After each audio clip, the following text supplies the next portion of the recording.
Iran's Assembly of Experts has appointed Ayatollah Sayyid Mujtaba Hosseini Khamenei as the country's new supreme leader, succeeding his father, Ayatollah Ali Khamenei.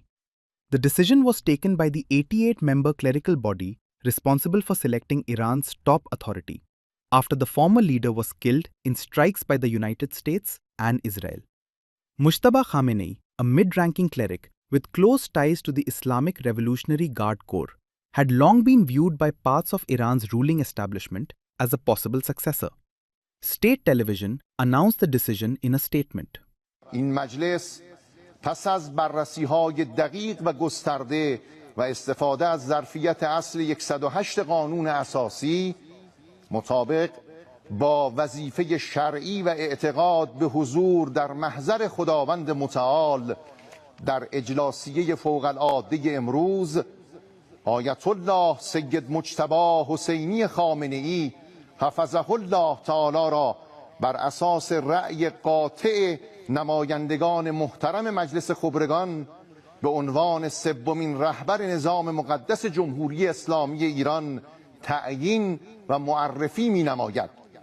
The position gives Mujtaba Khamenei the final authority over political, military, and religious matters in Iran. Soon after the announcement, Iran's Revolutionary Guards pledged loyalty to the new leader, saying they were ready for complete obedience and self-sacrifice.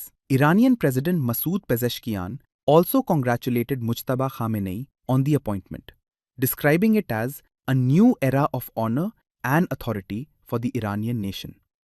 The appointment is likely to draw the ire of US President Donald Trump, who said Washington should have a say in the selection, adding that the new leader would not last long without approval from the United States. In Tehran, some supporters welcomed the announcement after days of uncertainty following the death of the former leader. بعد از یک هفته تقریبا انتظار و اون شوکی که پس از شهادت آیت الله خامنه‌ای در واقع به جامعه و در واقع ملتمون وارد شده بود و منتظر بودیم و خیلی خوشحالیم که الان رهبر انتخاب شده و مطمئنیم که این مسیر ادامه داره دیگه با زعامت ایشون. بله، خبر رهبری ایشون رو شنیدم، خیلی خوشحال شدم چون از نظر من لایق ترین فرد برای رهبری امت شیعه ایشون بودن و واقعا حس خوشحالی بود و واقعا نمی‌دونستیم که از غم از دست دادن رهبر گریه بکنیم یا خوشحال باشیم از بابت اینکه آقا مجتبی انتخاب شدن.